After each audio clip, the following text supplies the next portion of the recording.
I'm Marlon Goldberg from Workshop 5001, and this is my road story.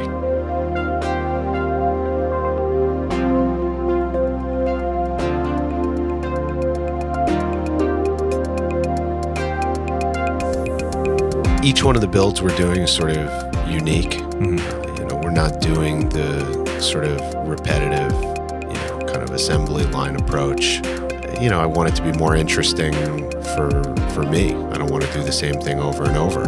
Right now we have sort of a good pace and we have some good projects lined up, and so our focus now is more on handling our current workload than looking too much into the future. It's kind of the idea of just being present and focused on the sort of task at hand and doing it as well as possible, and the future business will just come. Do you ever drive anywhere in this area, like around the mountains, around the hills, or anything like that? Yeah, I go to the canyons from time to time, and I like going to the canyons. I like Malibu better than, Angeles Crest. Yeah. It's a little sketchy up there. I feel a little safer in Malibu. I haven't been to Angeles Crest in a really long time. Yeah. But from what I remember, there's a lot of debris. Right. And I don't really like long sweepers. Like, I like more technical stuff. Yeah, I agree. I like the tighter technical stuff because, they are the big sweepers. You're going a lot faster. So if you get it wrong, it's a lot worse. And what scares me about it up there is the cell phones don't work in most of it. So it's like if you do have a problem, you're in trouble up there. Driving a Porsche that is tuned the way that it is on long sweeper, that's not scary. But I guess speed is what makes it scary because you can get up there really quick. Yeah, I think the newer cars are better suited to that kind of thing. I think the old cars are more fun and the tight, twisty stuff. Yeah, maybe that's why I love older cars. I don't know. Yeah, I think they're more fun at lower speeds. The new cars they're bigger, they're more insulated. They're kind of not interesting until you're really going hard. Yeah. And then you're, either go to jail speeds or you get it wrong and you're off the side of the canyon. Yeah, you end up in your dad's hospital.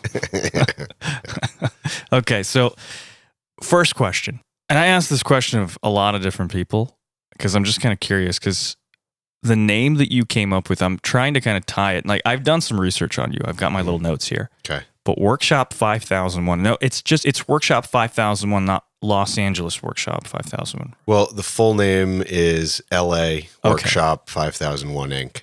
Okay, so I get the LA part. We're in Los Angeles. That makes sense. Right. Workshop 5001. What's that about? Well, 5001 is the address. We're 5001 Exposition Boulevard. Okay. So it's just a very matter-of-fact name. There's just a lot of places, motorsport, autosport, things like that are very car specific. Yeah. And I actually wanted a name that people didn't necessarily know it was car related. We just work on stuff. It's a shop where we work on things. Yeah. So, you seem to be a lot more low key than most of, kind of I don't want to say the loud guys in the industry, but there's definitely more of, it's like, if you mention certain names, you're like, yeah, I know that person because that person's almost like everywhere on social media and YouTube videos. Right. So on and so forth. You don't seem like that kind of guy. No, we kind of keep all that stuff to a bare minimum. Is there a reason behind that? Yes and no. And I think that's just sort of how I am. So I don't pay that much attention to that stuff, and just kind of low key and busy and keep to myself. And so I guess that's part of why we don't have a presence. But as the business started to grow and evolve, just sort of having privacy of what we do, and the type of cars we're working on and who our clients are. And, I like to keep things just quiet, just, really for our own safety and security. When I was doing research on you, a lot of the headlines, the titles, the article names, whatever, a lot of what you see is Marlon Goldberg, ex-singer mechanic. And, as I'm kind of looking into your history and what you've done and what you've done with, we'll call it the big $1 million elephant in the room. Right. You're so much more than that. Uh-huh. There are a lot of ex-mechanics. Right. But they haven't achieved, quietly it almost seems like, things that you have. Right. I don't want to really go into the whole ex-singer thing. I want to learn more about what your philosophy is and why you're doing what you're doing. What is Workshop 5001? Why is it that you're doing things in Workshop 5001? And ultimately, what do you want it to be if you're not already there?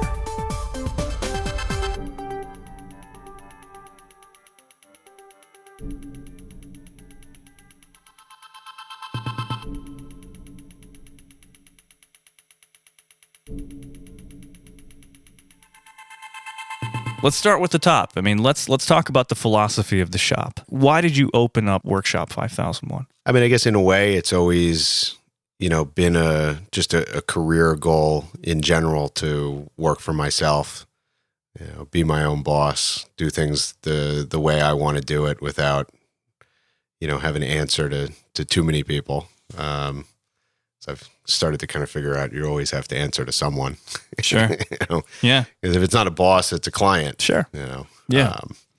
So, in a way, it wasn't totally planned. There's a lot of things in life you can really plan a lot for. Mm-hmm. This was one of those things that, naturally evolved. Just the kind of direction that my career went.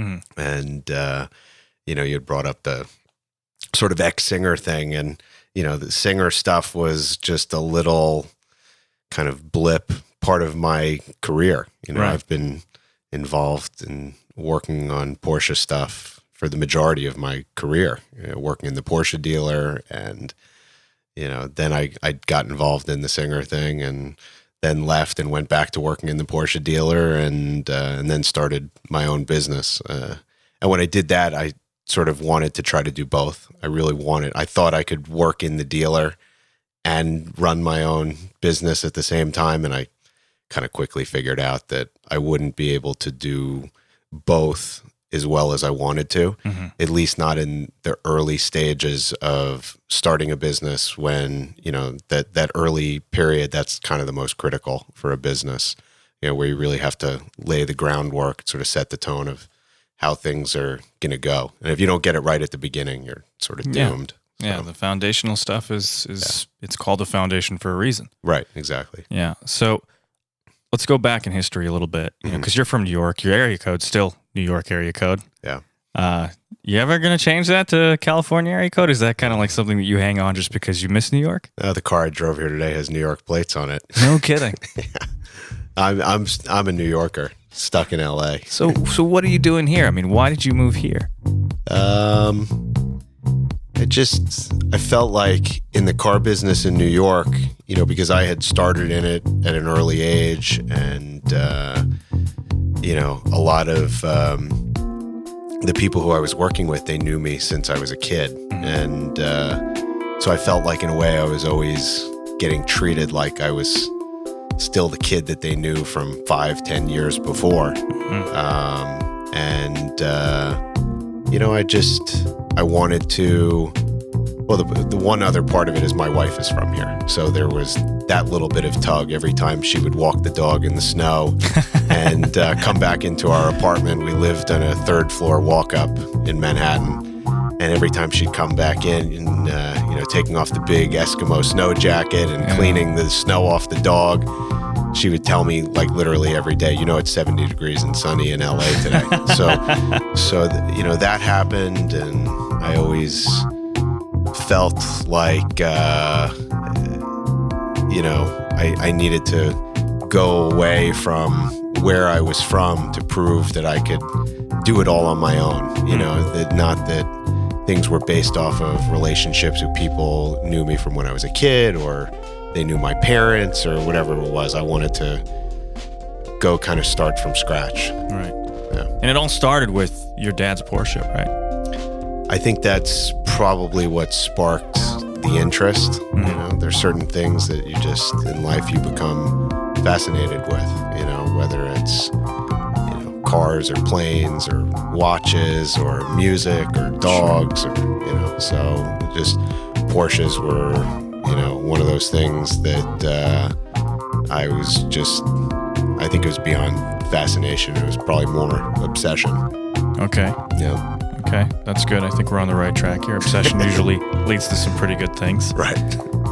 Your father's a medical doctor. Right. And I read a couple of things about you, and it was kind of the tinkering that you guys did within the car, right? And it sounds like, at least from what I've read, you weren't really happy with the way that things were being done. Mm-hmm. Was it service-wise? Was it like modification-wise? What weren't you happy about?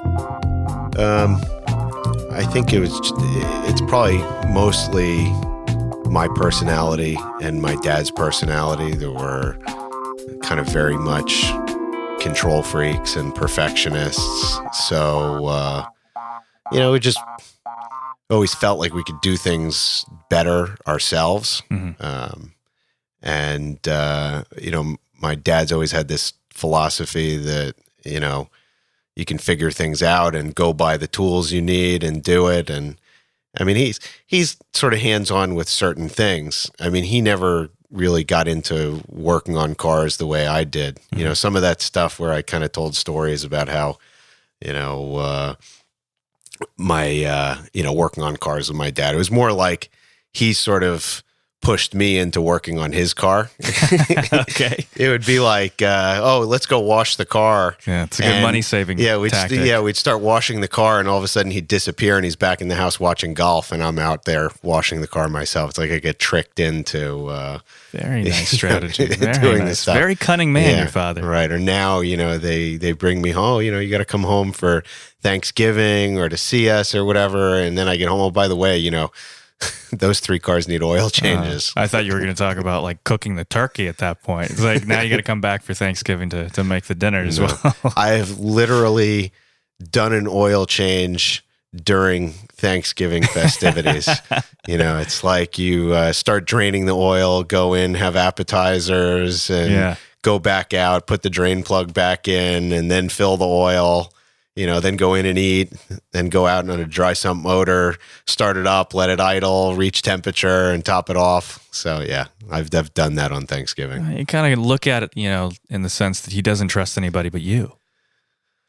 It's not that, is it?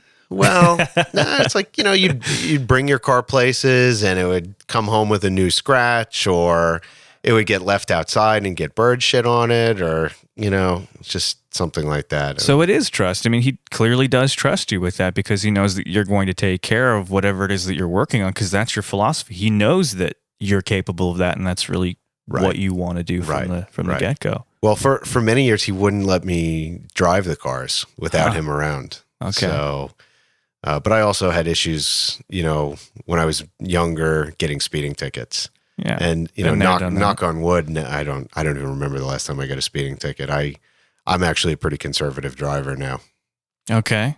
All right. Yeah, it'd be hard driving the cars that you drive to be conservative, especially during like test drives. Well, I mean, there's certain things that, obviously you need to make sure the car works or replicate certain conditions. But I have pretty specific routes that I take, so that I know where people might pop out or where cops could be hiding or, whatever it is. So, some people might ride in a car with me and, be ready to shit their pants. But, I think I'm a pretty conservative driver. If other people who know how to drive or racers or whatever, they saw how they drive, they would think I was a conservative driver. Did you race at all? Was that a part of the obsession, or was it more about building? I think that I sort of got a lot of pressure from my parents that, not to do the racing stuff. Like, they actually sent me to Skip Barber. They sent my sister to Skip Barber. Okay. Because they looked at it, at least initially, that it was, above and beyond what you get in normal driver education. Sure. So they saw sort of value in that. But then when I kind of advanced to doing the, the racing school, because you start off, they have, like a high performance driving school, and then you do the 3-day intro to racing, and then you do the 2-day advanced school. But by the time I got to the second set of stuff, which I think was the 3-day intro to racing, my dad stood there the whole time, and every time I'd come back in, he'd say, "Oh, this is like an amusement park ride." Could have gone to Dorney Park. It would have been less money. So I don't think he saw the value in the racing stuff. But, because my dad's a doctor and my mom's a lawyer, they saw the mechanical aspect of working on cars as sort of an intellectual pursuit. So they sort of took it seriously. Okay. And were supportive of me wanting to be a mechanic. That's great. Yeah. That's great. It's a very optimistic way of looking at things. Mm-hmm. I would think that, someone who's a medical doctor and a lawyer, there's a lot of grit that's associated, obviously, with being a mechanic. I mentioned to you that I grew up in the shop, so it's not a super clean place to be. Mm-hmm. Although your shop, I've seen some pictures. I could probably eat off that floor. Yeah. And I'm a germaphobe. So that's saying a lot. Right. You mentioned something about one of my favorite cars. Mm-hmm.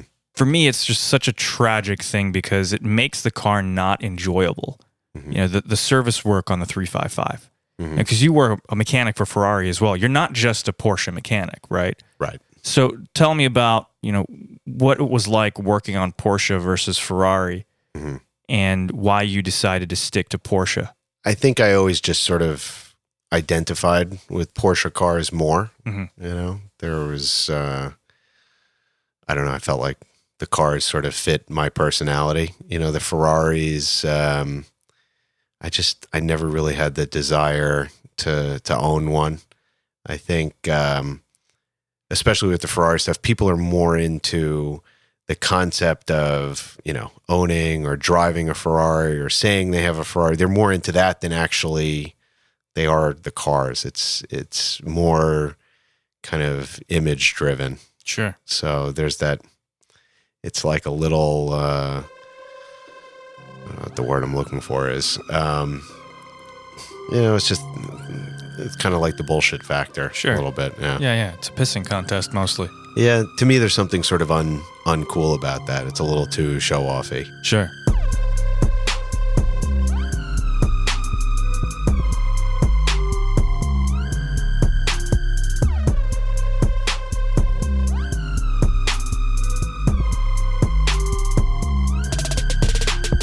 You went from working on Ferraris to Porsches, and then you made your way over to LA, and you started working for Singer, and then you went to, I guess you left Singer and then did the Porsche thing again.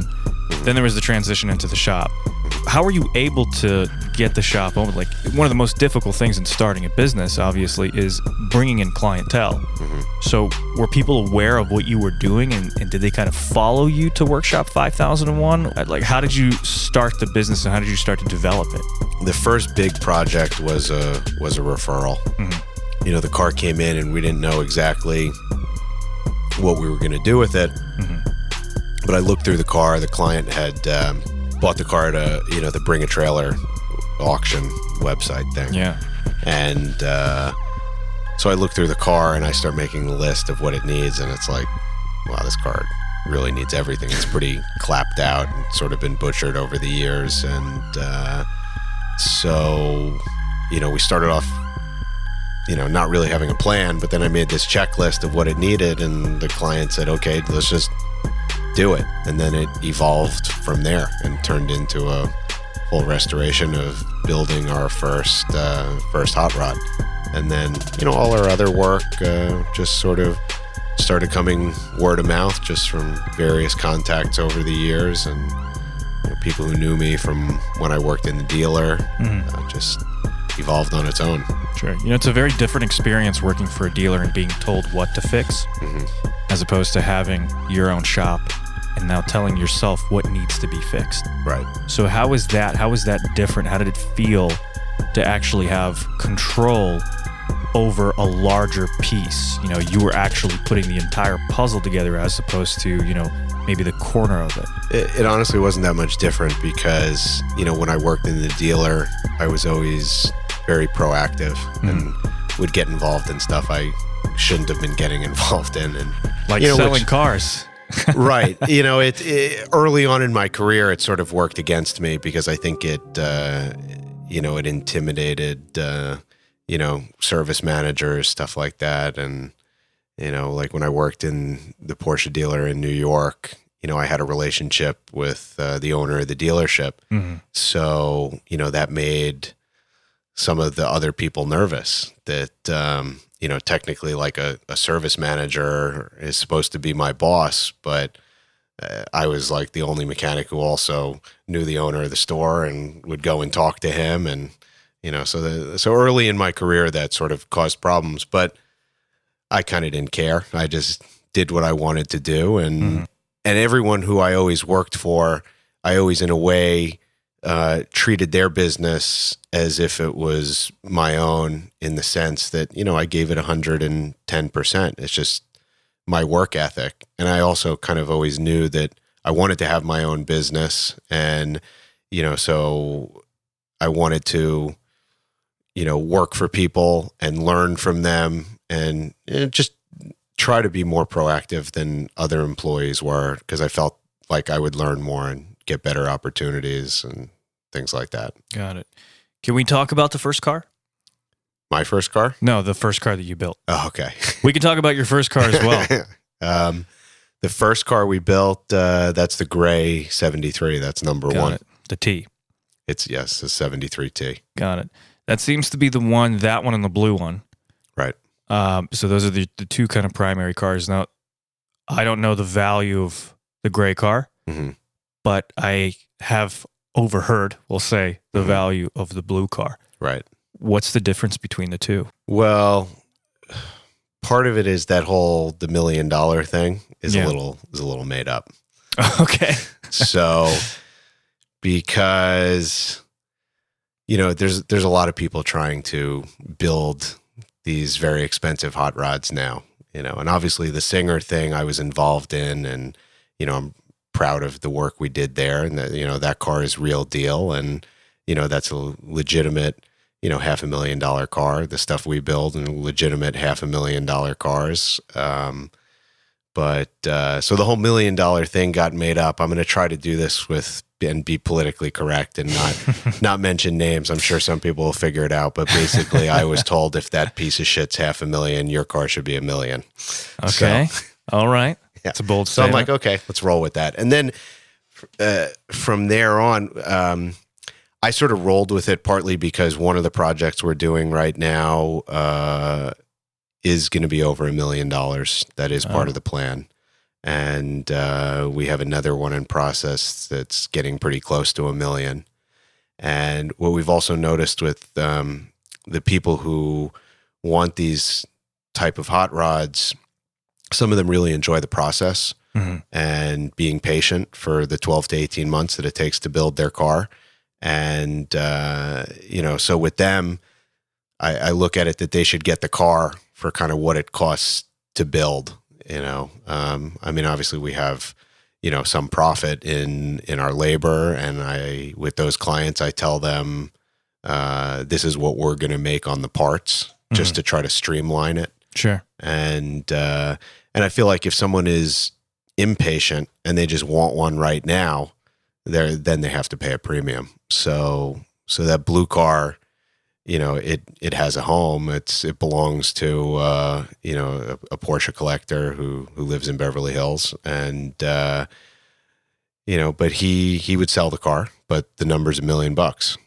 So interesting. So it's a few different things come into that whole $1 million car deal, right? But that car, I mean, the legitimate cost of building that car and the donor cars. The donor car was a real U.S. spec 74 Carrera, which sort of a rare car. I mean, the European version that still had the mechanical injection, those are obviously far more valuable, but U.S. spec Carrera is still, kind of a special car. Sure. And I mean, that car was well into the sixes to build. It's kind of easy to just open up a shop and say, hey, I welcome anyone who has money. I'm sure you have a belief system. There's things that you probably won't do, even if people ask you to do them. So if I were to come to you, with, let's say, an unlimited budget and say, hey, Marlon, I want you to build me a Porsche. What would you say no to if I wanted it? I don't know. You'd probably have to give me a specific example, and then I tell you if I would say yes or no. I don't know. I would probably have to say no to things that I thought were unsafe, or that's probably the most important thing. Something unsafe or illegal, or those are the kind of things I would say no to.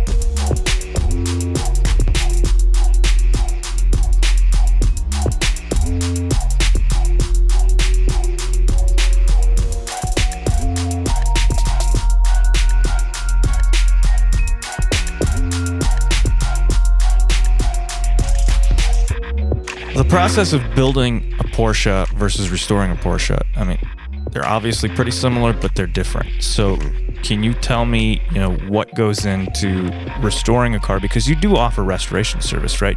Like, tell me a little bit more, actually, before we go into that. Tell me a little bit more about, like, what is the core work that you do? I would say the majority of what we do are the full builds. But we fit in all kinds of other work. So as far as quantity, like, even though most of our time is consumed with these full builds, which so far only number 1 and number 2 are really out there in the world. Number 3, 4, 5, 6, it was 7 in process. But we do a lot of smaller projects, either service related stuff or mechanical overhauls or motors, and then that stuff kind of gets done more quickly. An example would be we just restored a 964 RS that the client is based in Hong Kong. He bought the car in the UK. It had spent most of its life in Germany. It was a clapped out 167,000 kilometer track rat.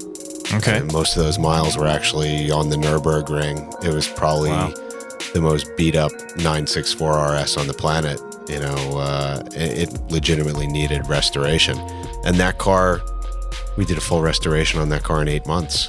And that included shipping the bare tub back and forth to New York for paint. So, when you do normal work, it goes a lot faster. These kind of creative projects, full builds, where not everything is just looking up a part in the catalog and ordering it. That stuff becomes very time consuming. Right. And I like doing some of the smaller stuff just to break up the monotony of some of the big projects. And so we stuff it in wherever we can, just to keep busy, because there's certain points in the builds where you could be waiting on parts, or the car's away at paint, or the car is at the media blaster, or we do all our metal work in-house, but we have 2 guys and 1 guy who's part-time, so basically 3 guys who are focused on the metal work. And I come in and I oversee and am involved in certain aspects of the metal work, but that's not my main focus. So while they're working on that, I can be working on other things. Gotcha. Well, what is your main focus? Are you building the engines? Are you putting the project together? What exactly are you focused on? Kind of all the above. I mean, I like building the engines. That's I think right now that's kind of my main interest.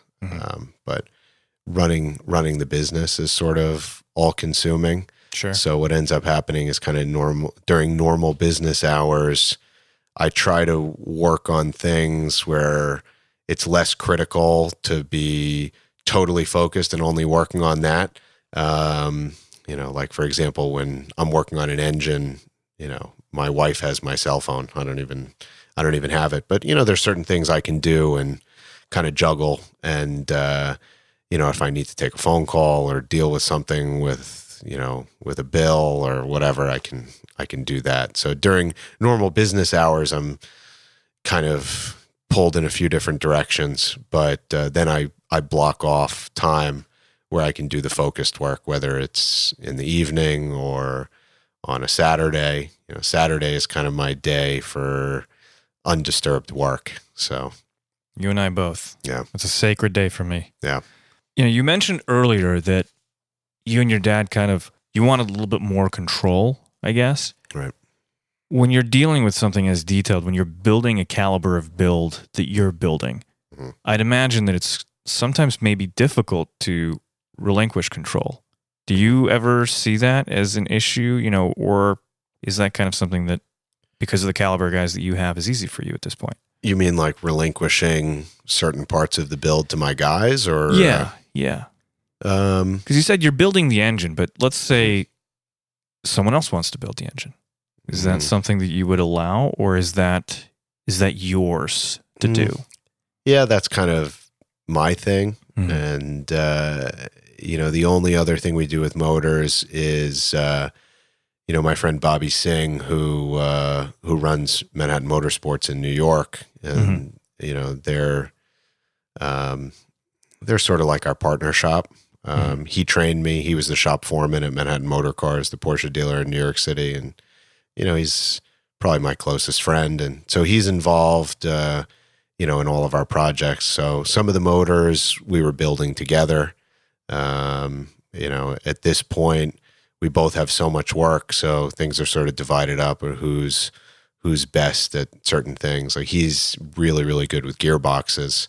So for some of our projects, I've given him the gearboxes and I'm doing the motors, because like I said, I enjoy doing the motors. So I kind of keep that to myself. Sure. The other things, I'm lucky to have people around me who are good at those things too. And I can delegate that stuff and know it's going to get done well. Sure.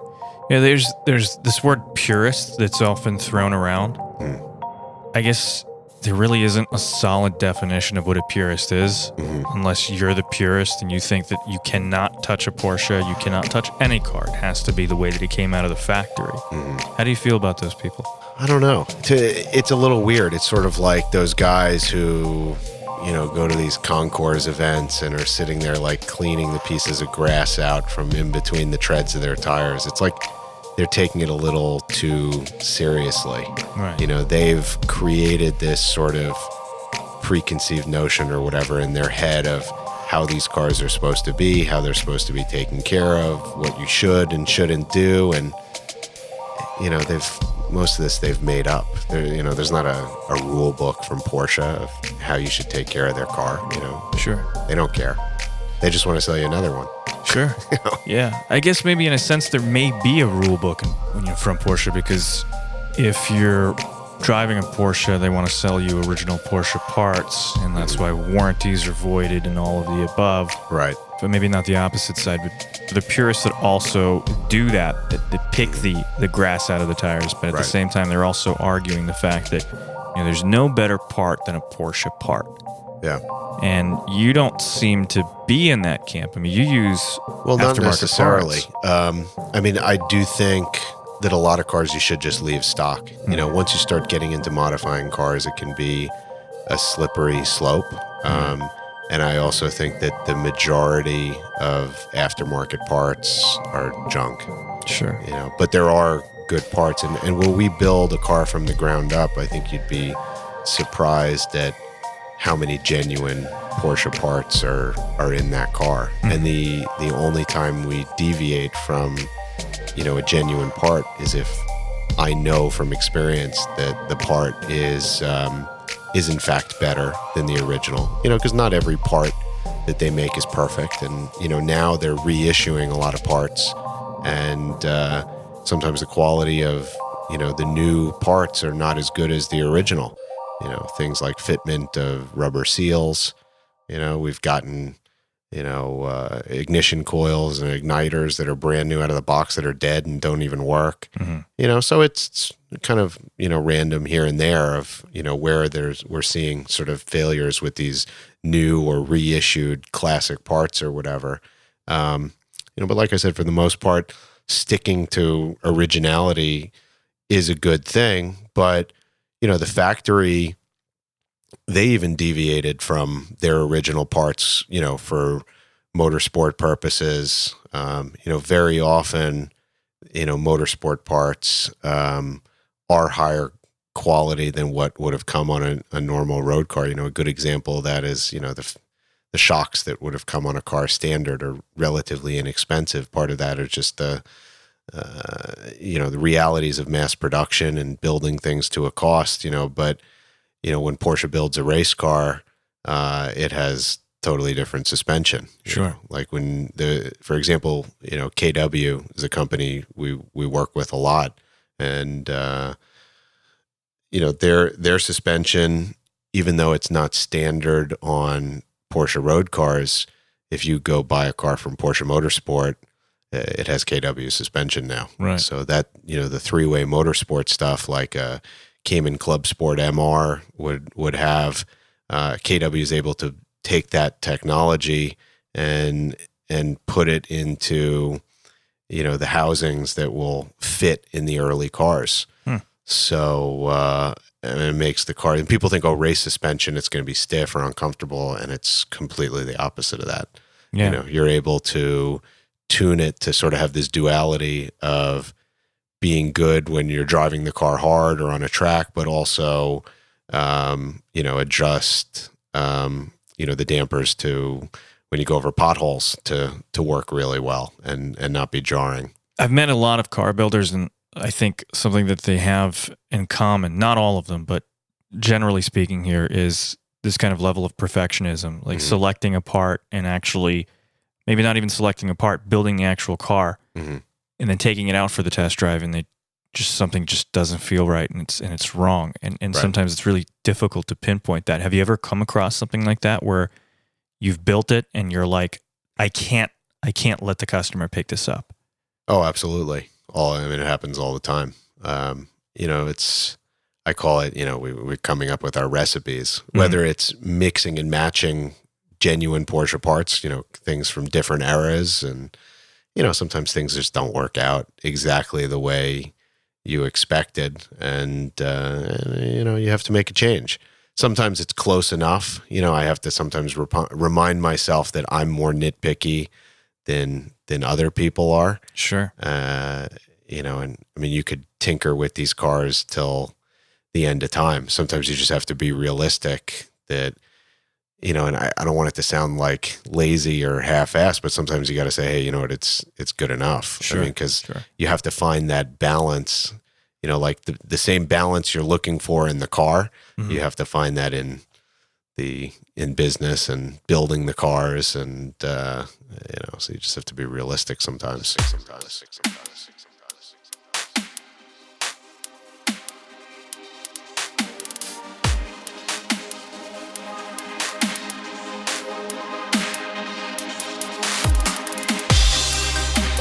I've had situations where I kind of felt self-conscious about modding a car or doing something to a car because A, I'm not a mechanic, and B, I'm not a race car driver.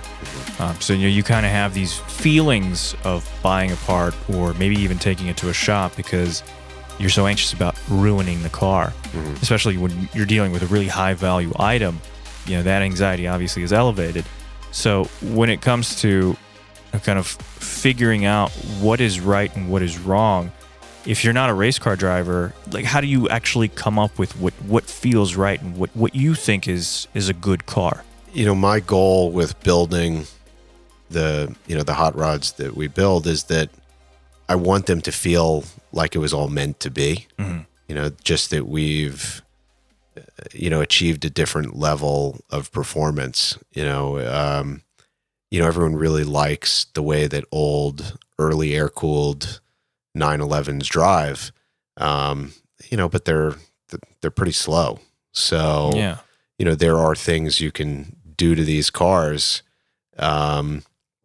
that you can give them modern performance, but they have the personality of the old cars. So they're more fun at all speeds. Like the newer cars, it's not until you're driving them really hard that they sort of come alive. With the old cars, they're alive all the time. They just have a different level of feedback, and then we're able to give them a whole different level of performance. But, we're doing it with really the highest end motorsport, modern motorsport components that are out there. I mean, that's why the cars are so expensive, because, it's not like, opening up some catalog or going on the internet and finding some, kind of bolt-on hot rod parts that people say will do this or do that. And, this is a whole different level of component that we're using. A lot of times we're having stuff made for us, or, companies who produce motorsport parts we're having them, make parts specifically for us. We're paying for development of parts. We're working on our own induction system right now by a company who is the best in the world with induction. And, a lot of these companies, you call them and say, hey, I want you to develop this. And they have this knee-jerk reaction of like, oh my God, do you know how much this is going to cost? And then when we say, okay, what are your wire transfer instructions? They figure out pretty quickly we're real and that we're willing to spend the money to do it. And we're very lucky that we have the clients who, who want to do this. Mm-hmm. I mean, we sometimes joke that we facilitate insanity. Right. And we kind of are. But, there are people out there who, they're fascinated or they're obsessed with these cars. It's more than just a hobby to them. And they have the money to help push the development of certain things. Sure. And so we're sort of in a unique position that we're able to do that. I think there's, here in Southern California, there's kind of a lot of people who do what I do, not necessarily just with Porsche, with all different types of cars. So you see a lot of it, here, and I'm in that world. So I guess I'm desensitized to it. But I think most people in the car business, they hear about the stuff we do and the cars we build and the parts we develop, and they're like, they don't understand how we put it all together. Maybe I'm just speaking kind of from my perspective here. Like if I was in your shoes, the first thing that I would want to do is build myself what you're building. I have no interest in building myself a car. Really? None. Really? None. I enjoy doing it for other people. And it's one of those things I can't totally explain it. It's just it's like my creative outlet. In a way, it's like our art, building these cars. And I don't, I don't want to do them for myself. I like doing them for other people. And I love the cars. And I like to drive them and visit them or have them come back to us. They're like children you have to give away. Right. It sounds kind of weird, but it's, I own Porsches also, but I don't drive them every day. Right.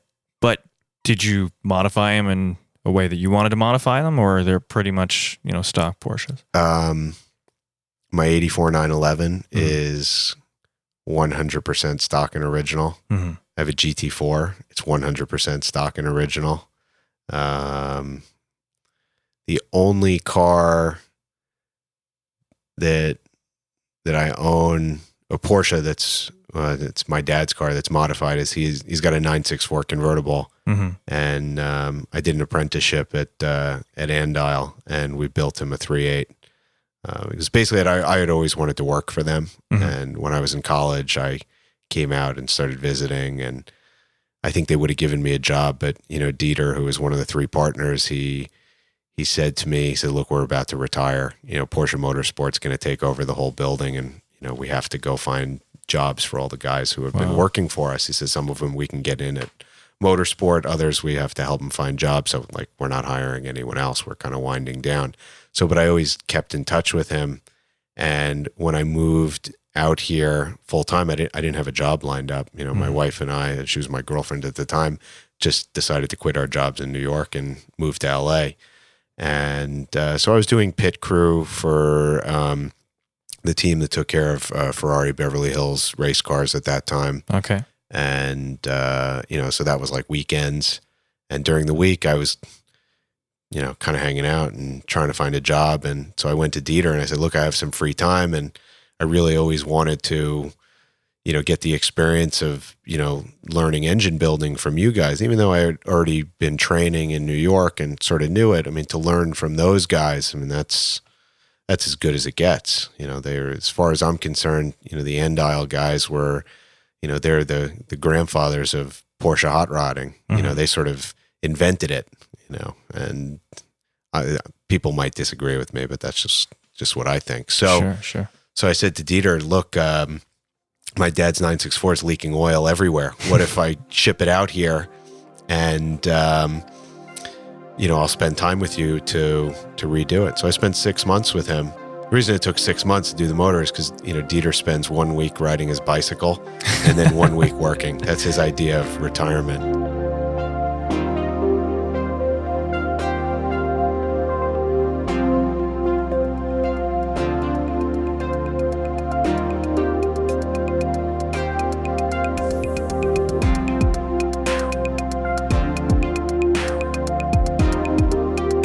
I can't wait to talk to you in a year, 2 years, 5 years, because I can't wait to hear what you're up to. Cool. So thank you for that. I appreciate it, Marlon. Yep. I'm going to give you the opportunity. I know that you're not, the biggest marketer with this stuff. Mm-hmm. You're very low key, I got to say. But if you would like to, you can obviously plug your website, and if you have an Instagram, which I know you do, but if you want to plug it, I actually like Instagram. You do. Yeah. Okay. Yeah. Great. Well, I'm one of your followers, and I like good. your Instagram. Yeah. Cool. All right. So take the opportunity right now to tell people where they can find you and learn more about Workshop 5001. Our website is workshop5001.com, and our Instagram is at workshop5001. Very easy. Yep. I appreciate that. I'm sure other people do as well. Yeah, we're pretty easy to find.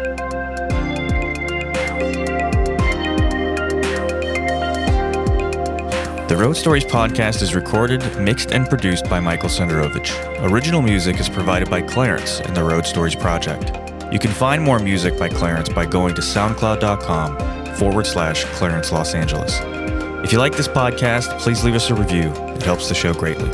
And lastly, please follow the show on social media at RS Podcast. Thanks so much for listening.